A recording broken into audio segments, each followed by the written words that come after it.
And we are live. Get the Facts with Folan, episode 11.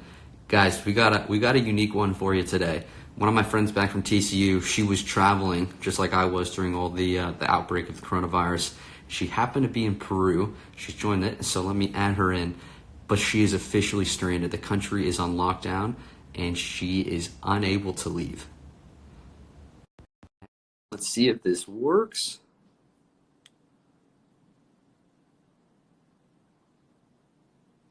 Connecting? Yes! Look I was at trying to this. drink my wine really fast. All right, Monica, how's it going? Tell everybody your name, where you are, actually where you're from, and where you're stranded. Okay. Hi, I'm Monica. Now I'm from Fort Worth, Texas, and I'm currently in Mancora, Peru. So walk us through this. What happened? You were on a family vacation. Yeah, so we got here on the 9th of March. On the 15th, we were staying in a hotel in Cusco, and we get a knock on the door around 10 p.m., and the owner of the hotel gives us this letter that says, hey, as of midnight, we are on lockdown for 15 days. You can't leave anywhere. You can't leave this hotel. Good luck. And so we're freaking out. Yeah. We don't know what's going on. We can't Weird letter to get. Yeah. It turns out, thankfully, that the information was wrong, and we did have 24 hours. So The next morning around 7, we went to the airport in Cusco. We already had existing tickets for the second half of our trip, which was to Mancora. But there were thousands of people in an airport that holds hundreds of people. I mean, it was insane. People had been waiting in line for 4 or 5 hours already. All of their tickets were sold out through April 1st or 2nd. Like, it was just a complete madhouse. So we tried to get a hold of a bunch of airlines. They all said the same thing. We actually got a door slammed in our face by the American Airlines representatives, and they said, we're not flying until May 6th. Good luck. What? And so we just made the executive decision to come here because we thought about trying to fly standby from Lima, but then if we didn't get a flight out, what were we going to do? We had nowhere to stay. No, exactly. So right. Wow. Came here and so it was, they gave you 24 hours. That was it. I mean, it was a quick overnight. This is it. If you don't have a flight out, good luck. Try to find one. If you don't, see you later. And there are a lot of tourists in Peru. That is one of the hot spots of South America. So what's quarantine been like? So you guys got your flight, you flew to Mancora, and then what happened? Got to your Airbnb and they shut down? Yeah, I mean, they shut down. We got here, I think, at like 8 p.m. that night on Monday night, the 16th. Yeah. And luckily, our hosts have been really great. They've been super helpful. They got us a tuk-tuk into town for the market, and my mom and I went. We know very little Spanish, very little. And they have military vehicles with big military rifles, people blocking all the streets. Nobody can go in and out of their town. Now you have to have a mask in order to go to the market, and it's only open for about 4 or 5 hours a day.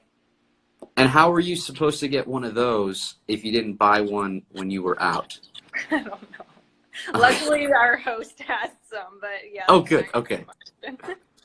Wow, so what's it like? So you're able to get to everything shut down? Like because Mancora is a big party city. Bars, I mean, a lot of restaurants, nothing's open. Yeah, everything is closed. Like, you drive by, they had like a casino or something downtown. They have a bunch of bars I saw, but all the chairs are up.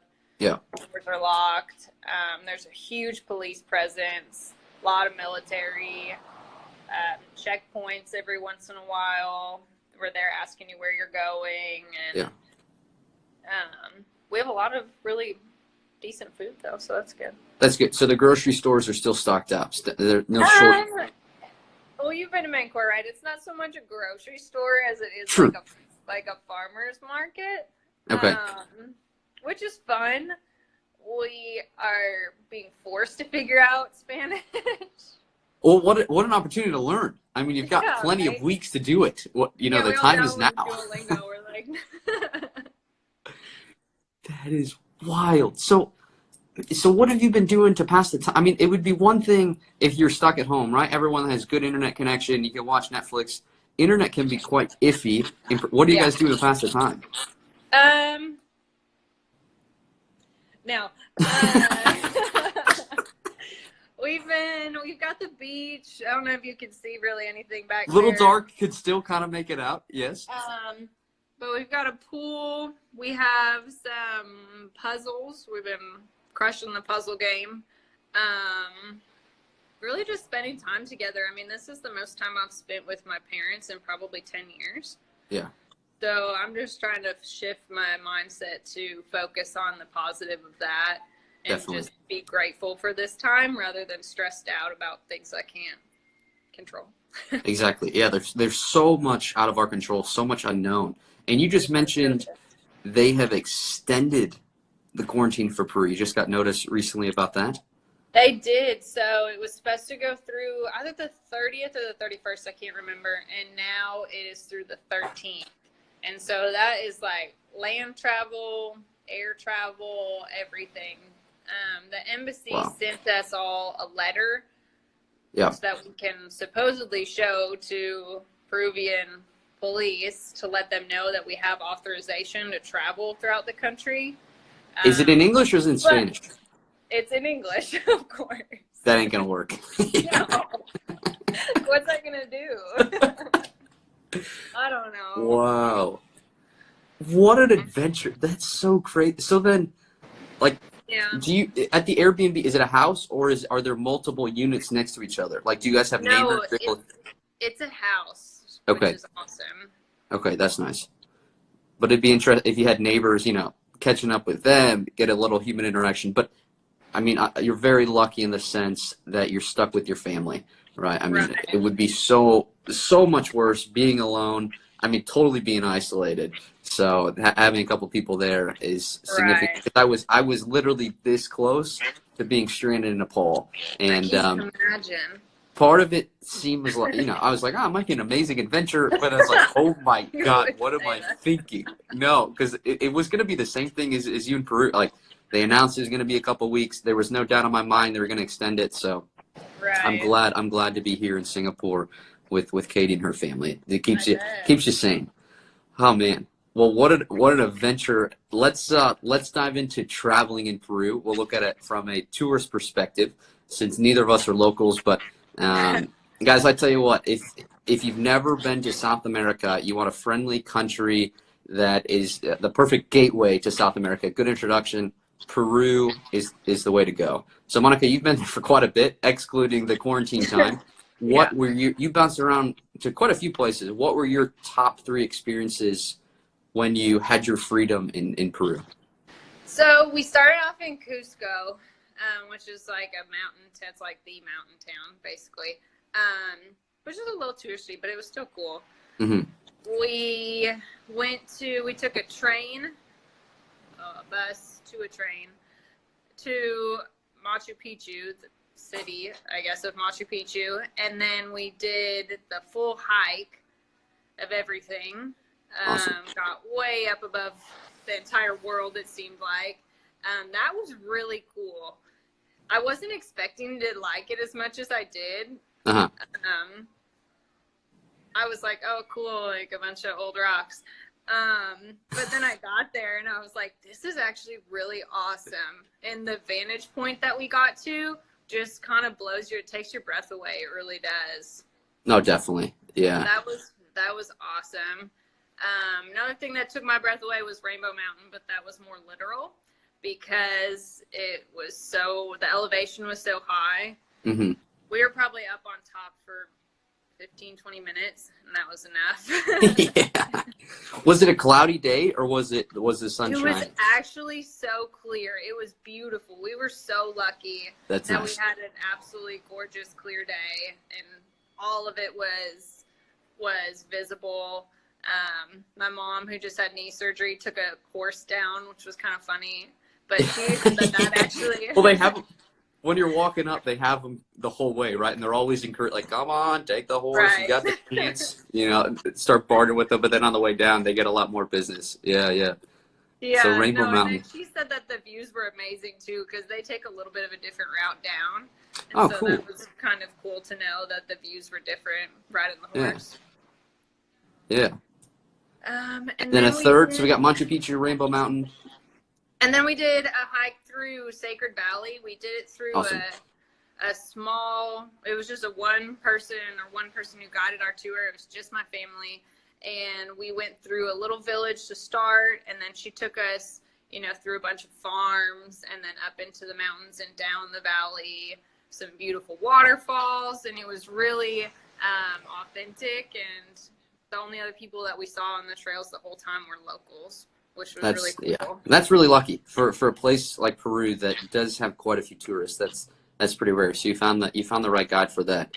Gonna bounce off what you said about Machu Picchu, guys. So there are 7 new wonders of the world. Everyone thinks the pyramids are part of them. That's part of the ancient ones, and that's the only one left of the ancient. But I've been to all 7. Machu Picchu is hands down the best wonder of the world. I love it. It's. I mean, when you get there, it's truly mind blowing to see how they built this village on top. Like you're literally on top of mountains, and to think that they had to carry every one of those stones is truly remarkable. And like you said, it's breathtaking. I mean, like they're both at elevation, both that and they truly take your breath away. And I mean, if you can't, they changed the ticketing system, right? You can only get a half day now. You can only either go in the morning or go in the afternoon, unless they mentioned that. We went in the morning. I would say go right away. Like we were like one of the first handful of groups up there, and it was worth it. I wish we almost would have gotten a little earlier because I think we boarded our bus at like 7 to go up the mountain, which that bus ride is gorgeous too. But like maybe take some Dramamine if you get motion sick. But I wish that we would have gone in the very first wave of people because it would have just been even more serene. But going in the morning was definitely worth it because by the time we were ready or getting ready to leave, there were just hordes and hordes of people.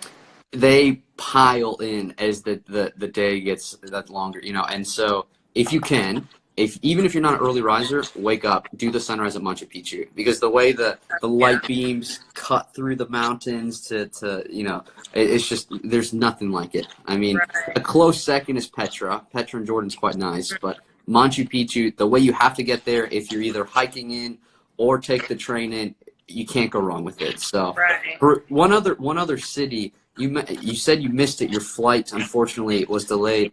But there's a spot called Juarez, and Juarez is in the northern part of Peru. It's basically the Patagonia of Peru. Insane glacial lakes, really good hiking. Again, elevation. So if you go to Peru, make sure you add a couple days to get climatized. But yeah, Peru has so much to offer. You can be in the mountains, and then a few hours later, depending on how long the bus takes, maybe a day later, you can be on the beaches as well. So a lot of people go to Juarez, and I actually did this: go to Juarez and then end up in Mancora to celebrate a successful hike. So it's a amazing country, and again, a really good spot where luckily enough people speak English to help you versus some of the other countries in South America where you'll run into cities where people literally speak none, which can be the case in Peru as well. But I love it. I absolutely love it. Even if I've noticed that even if they don't speak English, they're very patient with us and they like help us walk through stuff like at the market. I know this is bad, but I don't speak Spanish. This woman was teaching me how to say like apples and peppers and cucumbers and whatever. Like when I was pointing at stuff, she was telling me what they all were in Spanish so that I would figure nice. It out. Yeah. I tell you what, like there is a silver lining in all of this, right? You're getting quality family time, and like yes, you're forced to be there, but you're really diving into this culture, right? I mean, you're trying. Which is cool, and it's nice to hear that the locals are still so welcoming, even though it's such a crazy time. They have been, they've been nothing but.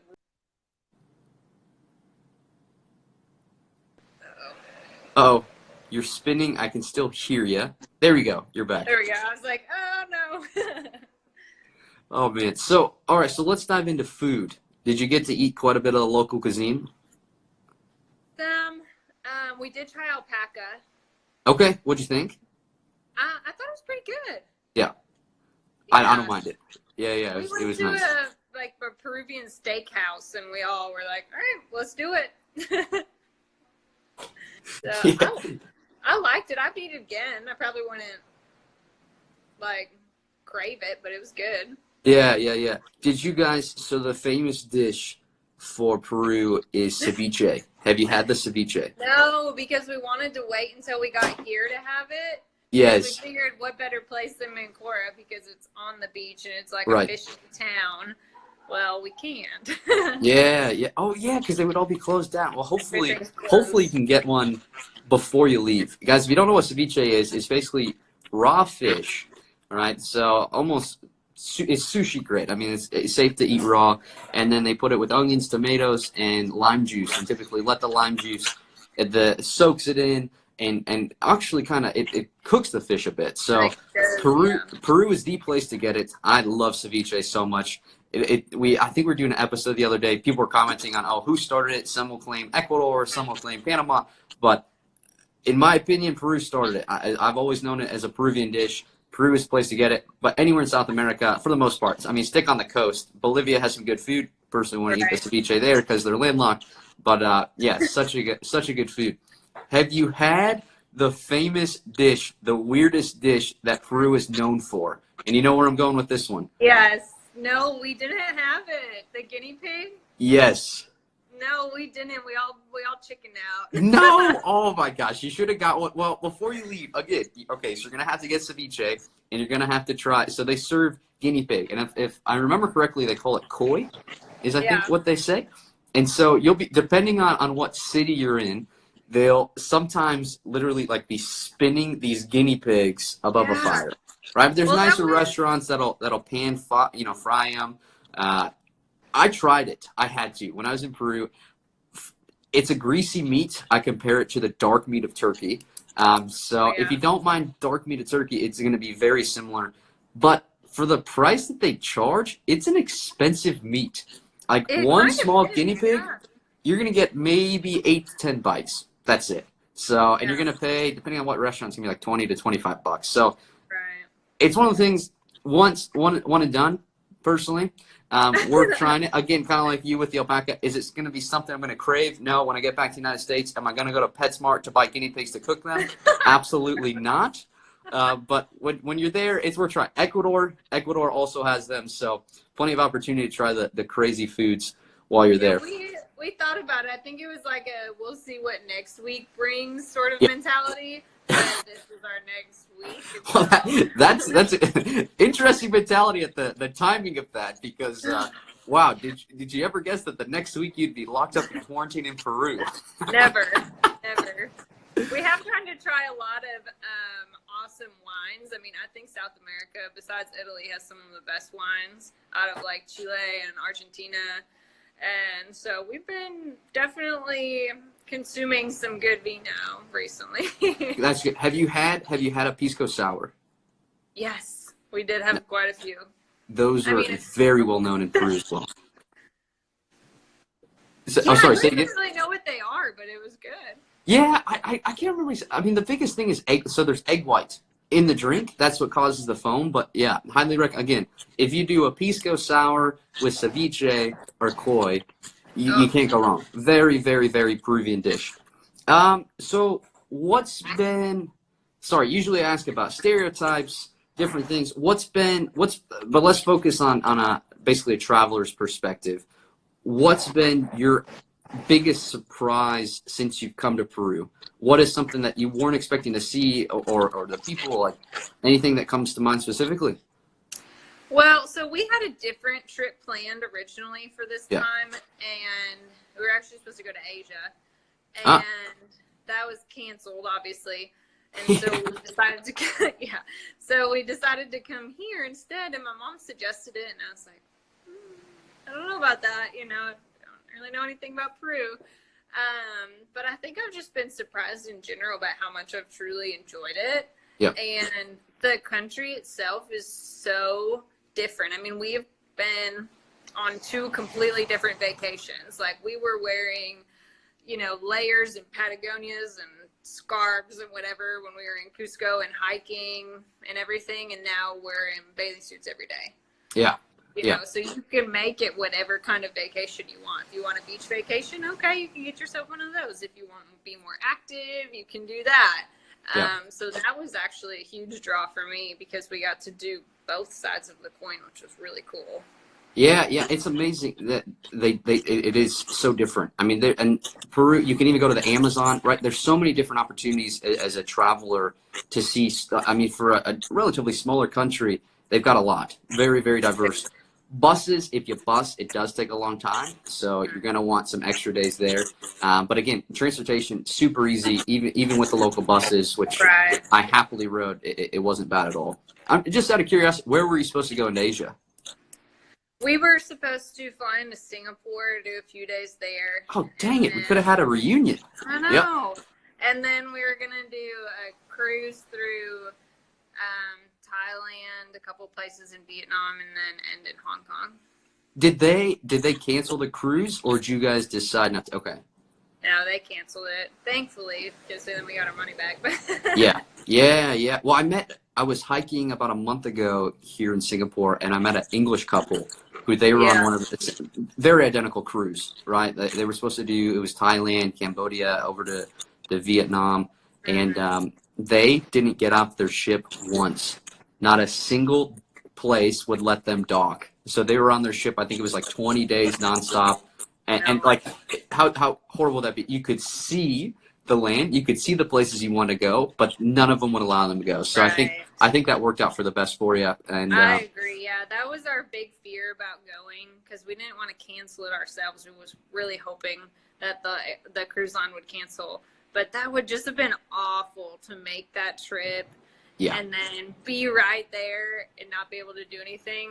I know we're kind of in touch through WhatsApp and other things with other Americans that are in Mancora. Yeah. And there's a couple who is staying in a hotel that is a block beyond the beach, behind it. And the security at their hotel won't let them leave, won't let them go to the beach. So they're stuck in their hotel, staring at their beach. Can they leave for food? Like, it's just they can't. What? So then how are they feeding? Are they cooking meals for these people? Stuff, I guess. Yeah. Whoa. Wow, you guys lucked out. We really did. That would be horrible. Jeez. Interesting. Wow. To be in paradise, to see it, and not be able to leave. That's literally my prison. Heart breaks for those people. That's crushing. Was this your first time in South America? It is, yeah. Okay. Would you go back? Are there any other countries that entice you that you want to see now? I would like to go to Argentina. Yeah. I would like to go to Chile. I think those are my top two probably in South America. Overall, I don't feel like this experience has left a bad taste in my mouth. Good. It's just what it is. Nobody's fault. It's just how it is. But yeah, I would definitely come back. Good. Based on all the people that I've met, for sure. You're a big hiker, right? Hold on 1 second. I couldn't hear you because there was a really loud wave. Oh, nice. Do you enjoy hiking? Yeah. Okay, because the hikes Patagonia, were really worth it. I was gonna say South America has some of the best hiking in the world. You've got Patagonia down in Argentina and Chile. In Bolivia, surprisingly, has some amazing hiking just outside of La Paz. You can climb 6,088 meters high, which is higher than Everest Base Camp, higher than Mount Kilimanjaro, and literally a fraction of the cost. It only costs you, when I was there about 3 years ago now, it's $158 US versus climbing Kili is going to cost a couple grand. Same with Everest Base Camp. So, and I tell you what, don't discount Brazil. Brazil is my favorite country on my travels around the world. We'll have an episode coming up. We're just diving into South America episodes, so hopefully you'll be able to tune into some of those and convince you that you need to get back. South America, in my opinion, is the best continent on the planet. They've got it all. And I think that the more I learn about it and the more I hear about it, the more intriguing it becomes, for sure. Yeah. As long as you get past the stigma, so many people are like, "Oh, it's dangerous. Oh, it's so scary." It's not. Again, street smarts, just like anywhere in the world. But oh, I love it. Absolutely love it. Yeah, just use common sense. I've never felt unsafe. Good. Or sketched out or anything like that. I was a little bit uneasy, but I mean, like I went up to a bunch of the military guys at the market and was asking them where I could find something, and they were all really friendly. They're just there as a presence, you know. They're not there to freak people out. Right. Yeah. No, that's good. It's a good continent to get you out of your comfort zone, right? Because you are going to come across a lot of people who don't speak English, which in my opinion makes it quite fun. For sure. And so, luckily, a lot of the menus do have English or have pictures, which do make it easier. Because there are some countries that it's like China, for example, it's literally guessing on a menu. All right, let's see what they bring out this time.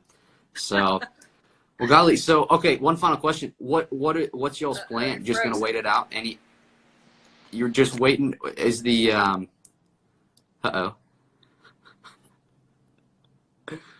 Well, currently in Peru, we're in Mancora, was concerned this might happen. Let's see if she can get back into the call. If not, we can wrap it up. Guys, this has been it's been fun talking to my friend Monica, currently stranded in Peru, in Mancora. Okay, she's back. Good. Didn't know if we we're going to get to her. Okay. So we'll wrap it up here because I know it's getting late there. Well, I guess not too late, but still, let you get that quality family time. What's your final plan? Like, you guys are just waiting it out. It's just taking the day at a time, correct? Yeah, there's no plan. We are just waiting on the U.S. Embassy. So we've filled out all the forms. We've sent all the emails. We've gotten in contact with senators. We've, done everything. And at the end of the day, we just have to wait for the email that tells us when we have a flight. Gotcha. We're all a little bit worried that we're going to have to bus from here to Lima because Lima's the only international airport in Peru. Yeah. So that would be a pretty long 17, 18 hours. You could join the club. It's a fun stripe to get. Let me tell you, it's some bumpy roads too. Been on that bus ride. Yeah, it's definitely not no Interstate 35 here, but no, not at all. Oh man. But keep me updated. Yeah. Definitely. Keep making the best of the situation. Thank you so much for joining me on this episode. Any parting words? The stage is yours. Any last words to the viewers? Y'all just be smart. If they're telling you to stay inside, stay inside. It's for a reason. The only way that we're all going to get through this is by dealing with it head on and not blowing it off or pretending it's not happening. Actually listen to what people are saying. This whole quarantine and isolation is happening for a reason. So take it seriously. If y'all want to travel, if y'all want to go out with your friends and do stuff again, this is kind of a necessary evil at this point. So I would say just listen to what people are saying. Yeah, exactly. Monica, thank you so much. It's been fun catching up with you. Guys, that's a wrap on episode 11. Wow, we're cruising through these countries. So my evening, your morning tomorrow in the United States, we're going live in Kosovo, which is a fascinating country in the Balkans. Got one of my good friends from there. Rita will be joining us. So be sure to tune in. Until then, stay safe, stay inside, wash your hands, and let's end this virus together. Guys, take care. We'll talk to you soon. Monica, best of luck. And I'll be in touch. Hopefully you guys get home sooner rather than later. See you later. So stay safe.